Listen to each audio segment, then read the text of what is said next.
Okay, so first of all, let me thank you for the opportunity to give this talk. And let me emphasize that the work that I am presenting here would have been impossible without the help of these very good collaborators. So please stop me at any point if you have questions. In my research program, I used together relativistic hydrodynamics, holography, and numerical relativity to obtain new insights that might be relevant in interesting physical systems, like, for example, the quark-gluon plasma created in heavy ion collision experiments or astrophysical neutron star mergers. In this talk, I will present some applications of holography to understand some aspects of relativistic hydrodynamics. Specifically, I will go beyond the state of the art by performing evolutions in a recently formulated version of viscous hydrodynamics, which is causal, the so-called BDNK formulation, also known as generalized frame formulation, that appears as an alternative to the usual MIS viscous formulation of hydrodynamics used in the context of heavy ion collisions and in the quark-gluon plasma and other contexts. And also I will go beyond the state of the art by using holography to construct a solution which is initially far from equilibrium and relaxes back to equilibrium in a strongly coupled quantum field theory by using holography. And I will use this specific microscopic solution to test the applicability of hydrodynamics and specifically of this recently formulated BDNK formulation. Let me start with some motivation considering a black hole merger. So in a black hole merger, the stress tensor is vanishing, so we solve for pure geometry. But if I consider a system of neutron star mergers instead, then matter must be specified. Ideally, we would like to solve the semi-classical problem of classical gravity coupled to quantum chromodynamics. But at the moment, this is far from being feasible. What we can do is to simplify the problem and model the neutron star as a fluid and study it by using hydrodynamics, and this is at the moment feasible. So hydrodynamics is interesting because it describes relevant or interesting systems, not only astrophysical systems like neutron star mergers, but also, for example, black hole accretion disks and other astrophysical systems. It is also relevant to describe the physics of the early universe, assuming that there is a first order phase transition, which proceeds by bubble nucleation and subsequent collision, which could generate a gravitational wave spectrum potentially detectable in experiments. And it's also interesting to describe the part of the evolution of the quark-gluon plasma in heavy ion collision experiments. So certainly, relativistic hydrodynamics is relevant for groundbreaking research. Let me recall what is hydrodynamics. First of all, hydrodynamics is an effective theory. What is the meaning of this? Let me consider small waves in water. We can describe these waves by considering all the molecules and all the complicated molecular dynamics in a very difficult way, or instead replace this description by the collective description of the system provided by fluid dynamics, by hydrodynamics. Hydrodynamics will be applicable when there is a separation of scales between the microscopic scale of the theory, the mean free path, and the macroscopic scale of these waves, the size of these big waves. Also, hydrodynamics is quite a universal theory in the sense, for example, that every theory in which the stress tensor is conserved in the thermodynamic limit will have a hydrodynamic regime. For example, in the quark-gluon plasma, instead of trying to solve the complicated partonic dynamics with all the quarks and gluons, we instead replace this by the much simpler description of fluid dynamics provided by hydrodynamics. Let me now comment on some aspects of causality in relativistic hydrodynamics. recall that hydrodynamics is expressed as a gradient expansion in which the zero order corresponds to ideal hydrodynamics, and then we can add first order corrections, second order gradient corrections, and so on and so forth. We will say that we are in the regime of applicability of hydrodynamics if in this series each term is much smaller than the previous one. If each term is much smaller than the previous one, it makes sense to truncate the series at some given order, and we can plug this truncated series into the conservation equation for the stress tensor, which provides dynamical equations for hydrodynamics, and we can try to evolve these equations in time. These evolutions of hydrodynamics are not something optional, but they are required in order to describe all these interesting physical systems. So now, if we truncate the series at zero order, we are left with the equations of ideal hydrodynamics, and this system of equations, this system of PD, is hyperbolic, and the initial value problem is well posed. We can perform time evolution on a computer by using these equations.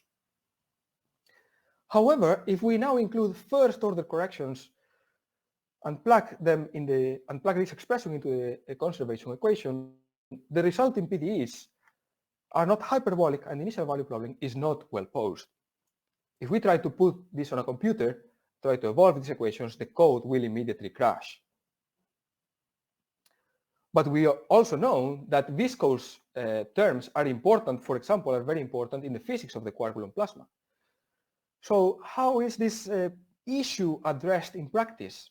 Well, in practice, the usual fix is to use the so-called Miller-Ellsworth formulation of hydrodynamics, in which we add extra equations and extra variables in such a way that the new set of equations is now well posed.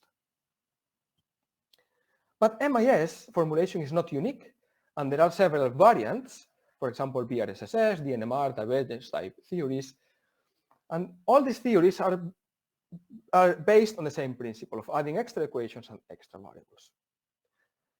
Very recently, a novel formulation of viscous hydrodynamics has been proposed by Bemfica, Disconzi, Noronha and Kovtun, and we go beyond the state of the art by performing real-time evolutions using this alternative formulation to try to understand what are the properties of this new set of equations.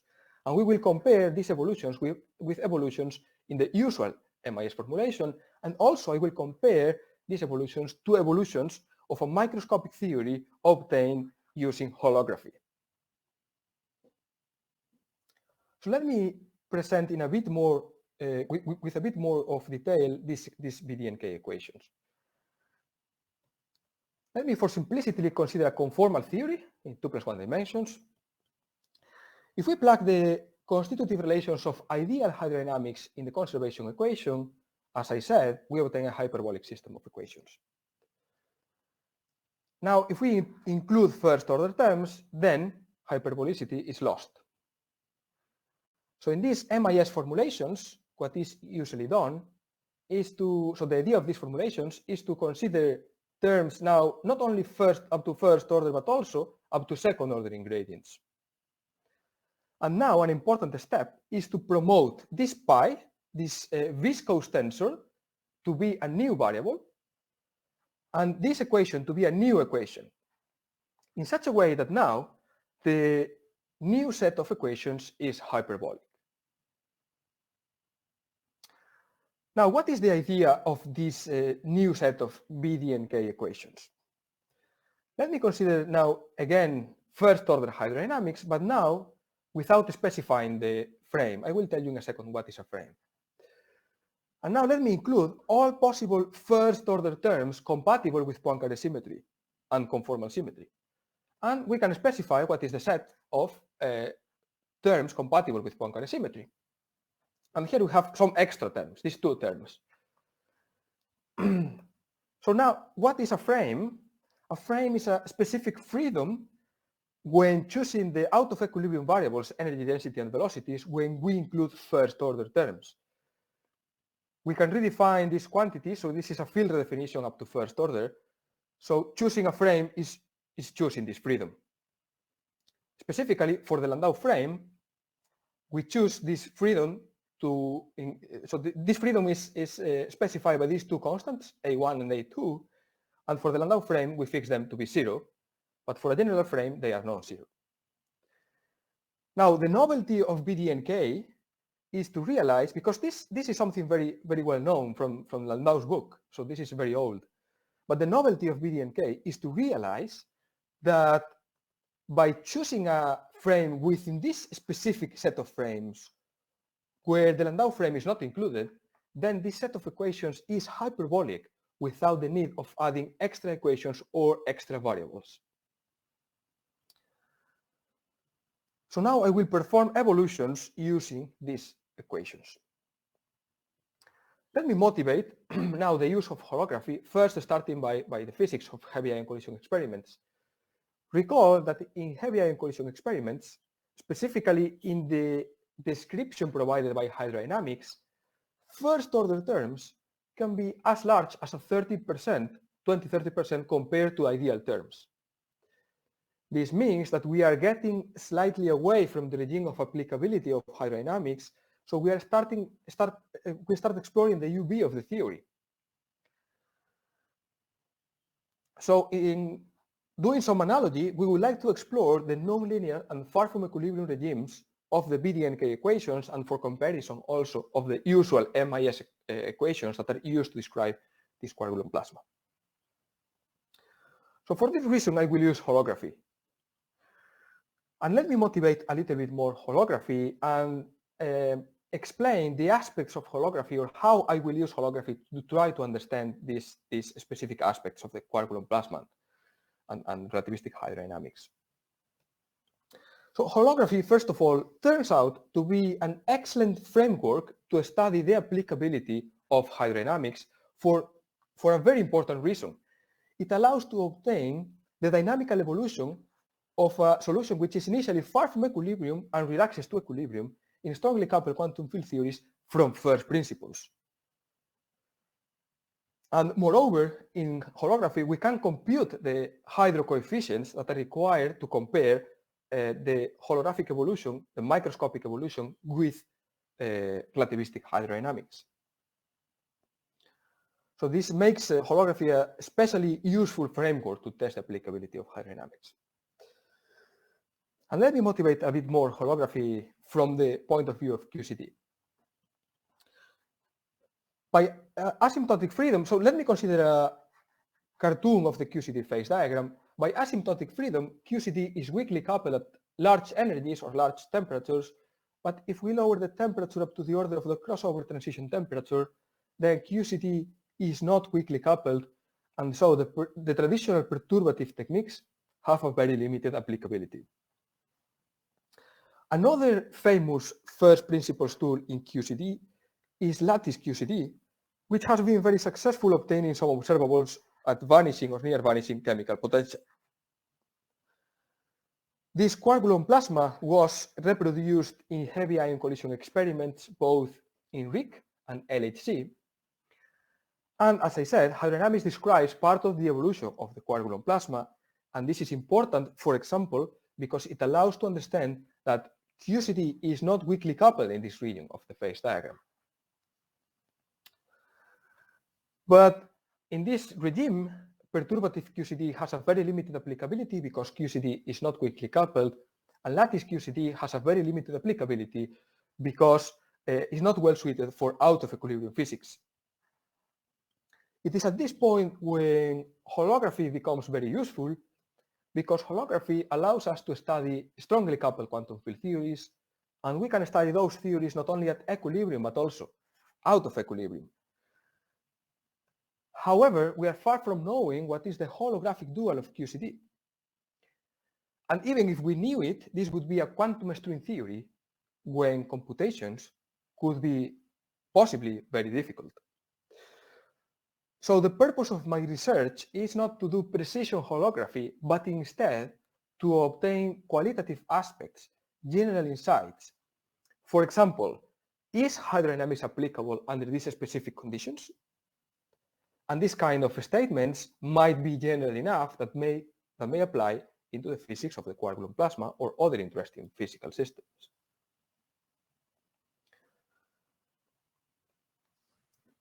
So after motivating the use of holography, I will present the specific microscopic holographic solution that we construct, which is the real-time evolution of a far from equilibrium system which relaxes to equilibrium. Our specific gravity model is gravity in 3+1 dimensions with a negative cosmological constant asymptotically with a asymptotically ADS, and this is dual to conformal field theory in Minkowski space-time in 2+1 dimensions. So this theory is dual to the decoupled sector of the stress tensor on the field theory side. This theory admits black brane solutions which are dual to thermal states on the field theory. Now I want to consider a fully localized deformation in these two spatial directions, which is of order 1, so it's a large deformation. Recall that the dynamics of this classical gravity theory maps by holography to the real-time quantum dynamics on the field theory side. So we use numerical relativity on the gravity side to perform the real-time evolution of this system and obtain the dynamics on the field theory side. For example, we obtain the evolution of the energy density and velocities. So the actual solution is the following. This is the initial time step for the energy density. As we see, this is a fully localized perturbation. And these are two snapshots as a function of time, and we see that the system is exploding and dispersing away. So now we have a microscopic solution. So now with this solution at our disposal, we want now to test the applicability of hydrodynamics. And I will do this in 2 steps. I will first check the constitutive relations of hydrodynamics point-wise in space-time without performing time evolution yet of the hydro equations. And in a second step, I will perform time evolution of the hydro equations by using microscopic holographic initial data at different time steps. So let me start by checking the constitutive relations. Recall that hydro is expressed as a gradient expansion with 0th order terms, 1st order terms, and 2nd order terms. Now I will check the constitutive relations in one off-center point, for example here on the side of this peak. For one specific component of the stress tensor, for the others the physics is the same, similar. And now I will do the ratio of these 1st order terms divided by 0 order in blue, and the ratio of 2nd order terms divided by 0 order terms in red. With this, I am monitoring the applicability of hydrodynamics because, as I said, hydrodynamics will be applicable, we will be in the regime of hydrodynamics when these terms are much smaller than the previous one. And from this plot, what we can see is that 2nd order terms at the initial time slice are as large as a 40% compared to ideal terms. This means that the system is away from equilibrium. So initially, we are far from equilibrium, and gradients decay over time, and at some point, hydrodynamics becomes applicable. So the main conclusion is that the system is initially far from equilibrium according to this analysis of the gradients. So now, let me go to the... So first, let me motivate what we are doing next. Here I have 2 completely different theories and 2 completely different systems. This is a heavy ion collision in QCD, and this is a localized perturbation in our holographic theory. But even if these 2 theories and 2 systems are completely different, they are sharing one aspect, and this is that they are initially far from equilibrium and they relax to a hydrodynamic regime. So in analogy to what is done in the quark-gluon plasma, I will initialize the hydrocodes at different times along this microscopic evolution. So now let me present a comparison of the evolutions of holography microscopic holographic evolution and the evolutions of hydrodynamics. This is done for the first time in the context of holography. So here again, this is the same plot. Now I will initialize the codes at this time when the gradients are still large, and at this time when the gradients are small. And the expectation is that if the gradients are large, hydrodynamics will not be applicable, and when the gradients are small, hydrodynamics should be applicable. So here what I present is the energy density as a function of time at the center of the domain. So here, here, here. Now I will initialize the hydrocodes at this time slice, which is the same as this one, when here the gradients are large yet. In order to initialize the MIS type formulation, I will need the fundamental evolved variables, which is the energy density and velocities, plus the viscous tensor. We also have to specify the initial data for the viscous tensor. Now for BDNK, we have to specify not only the energy density and velocities, but also the first time derivatives. And this is because BDNK are second order in time. The equations of BDNK are second order in time, while in MIS they are first order. Moreover, and very importantly, in BDNK, we have to change from the Landau frame to the causal frame, which in this case we choose this one, perform all the evolution in this causal frame, and then change back all the evolution back to the Landau frame. And this is what I will show in this plot. So first, this is the evolution for the MIS type formulation, what is usually used in heavy ion collision experiments, and now this is the solution for the novel BDNK formulation. The conclusion for this plot is that these two evolutions are far from describing the microscopic evolution, and this is consistent with the fact that the gradients are large and the system shouldn't be described by hydrodynamics. Moreover, we see that, recall that all these theories have different UV properties. So these two hydrodynamic theories can be thought as different UV completions of hydrodynamics with different UV physics. So here, this is reflected here. They are providing completely different answers. And a completely different answer from the microscopic solution as well, because the UV of the three theories is completely different. Moreover, another conclusion is that both viscous hydrodynamic theories present a large level of disagreement with the microscopic physics, which is comparable. So BDNK is not providing something crazy. It's comparable to MIS. Now let me initialize the data a little bit later, when the gradients are not so large, but still large. Again, both theories are not describing them, are not following the microscopic physics.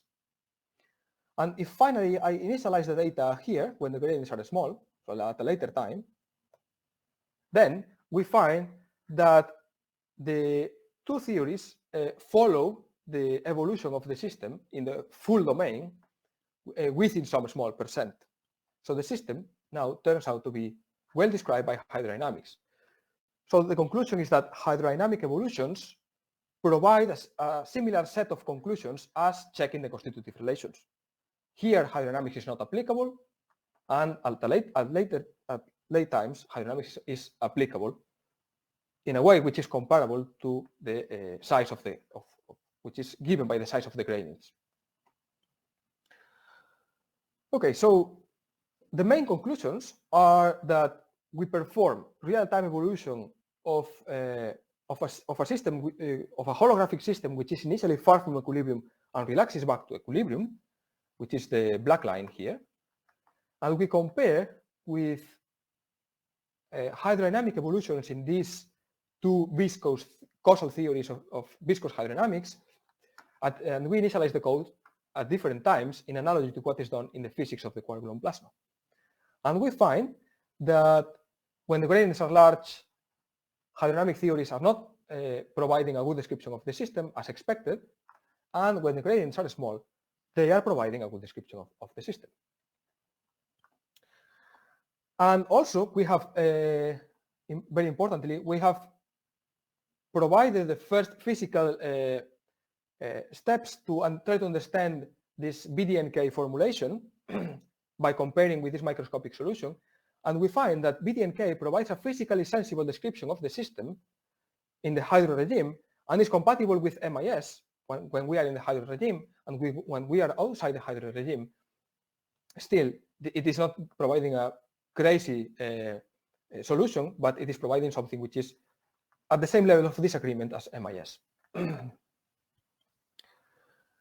And finally, let me comment on future directions. So with this work, we are providing the first steps towards the implementation of the BDNK formulation into all these relevant, these interesting physical systems, and our studies admit several possible extensions, and we are currently working in these different extensions. And let me in the final slide, comment on a very important question which you might be wondering all along the talk, which is, why do we need another formulation of viscous hydrodynamics if we already have one MIS which works properly and reproduces the data in the heavy ion collision experiments? Well, there are some good arguments that may allow us to state that BDNK could be a good alternative to MIS, and the arguments are the following. Actually, it was not known what were the specific hyperbolicity conditions for MIS in the full nonlinear regime. And these conditions were derived only 2 years ago by Noronha and collaborators. And well, the conditions are some conditions that depend on the specific energy density and velocities and the viscosities along the evolution. So these conditions must be checked point-wise in the evolution. So 1 year ago, again, Noronha and collaborators applied these specific conditions to realistic simulations of heavy ion collisions, finding that they are usually violated. So this is a very important result, saying that these causality conditions are being violated in realistic heavy ion collision simulations. So now the question is, well, what is happening to the solutions? These solutions are apparently smooth and physically sensible, but they are not solutions to the PDEs in the continuum. So now what we can do is to use BDNK to perform similar evolutions, and we already know a priori that BDNK will provide a causal evolution in this with this realistic initial data. And this is what we are working on at the moment. And with these arguments, it seems that BDNK is a good alternative to MIS. Okay, so let me end here. And thank you for your attention. Thanks, Yago B from Finland. Any question? Yes.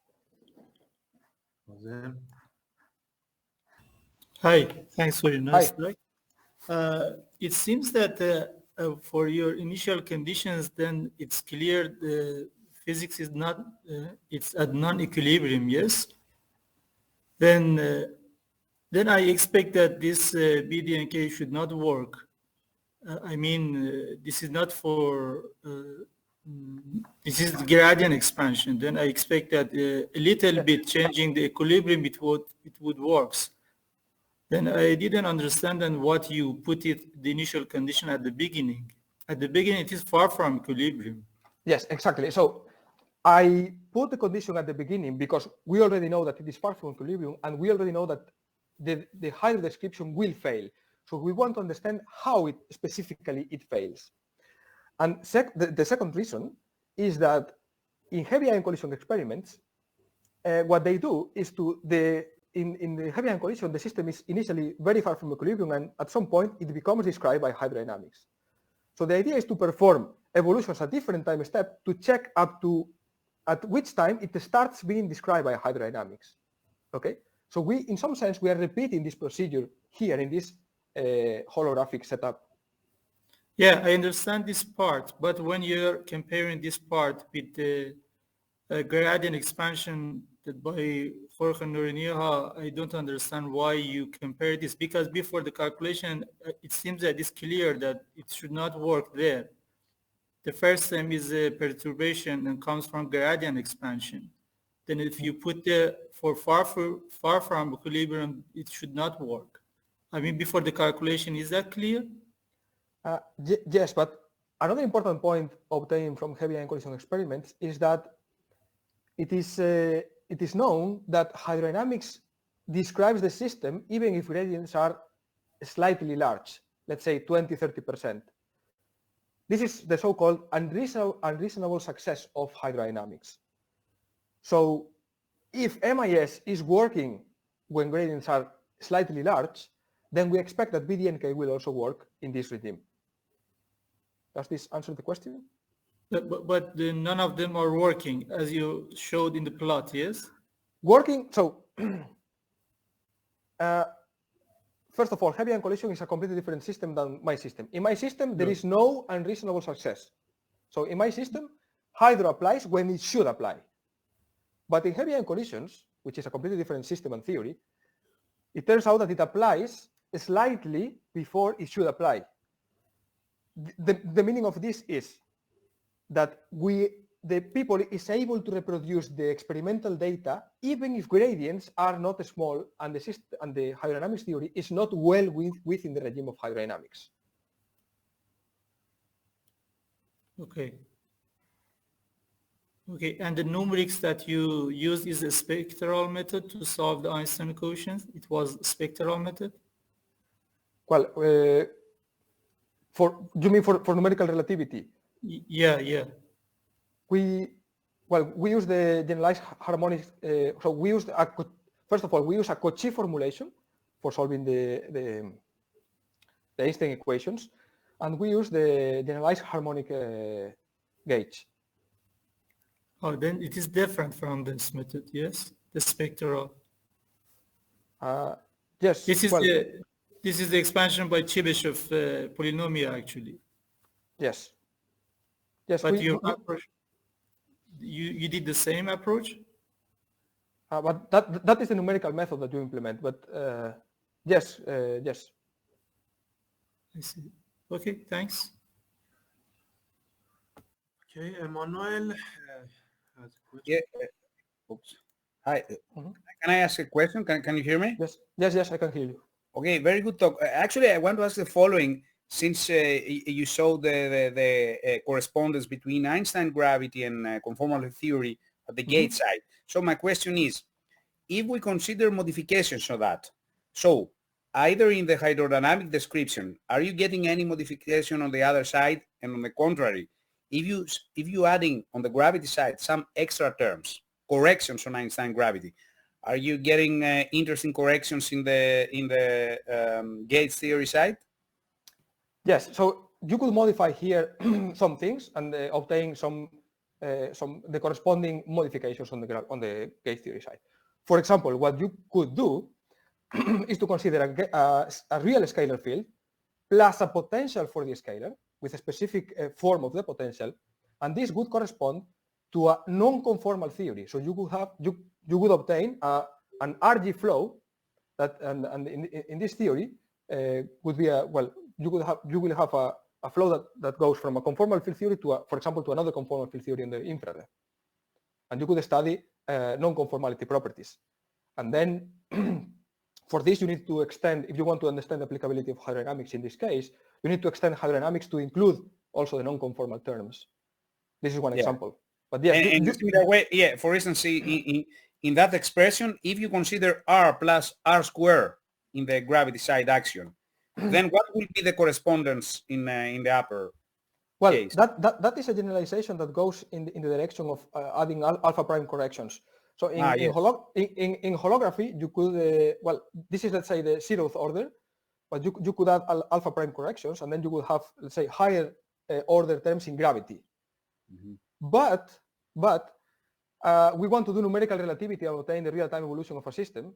If you want to do that, that becomes much more difficult because you will have higher order derivatives. And for numerical relativity, that is much more difficult. Yes. Yes. Okay. Thank you.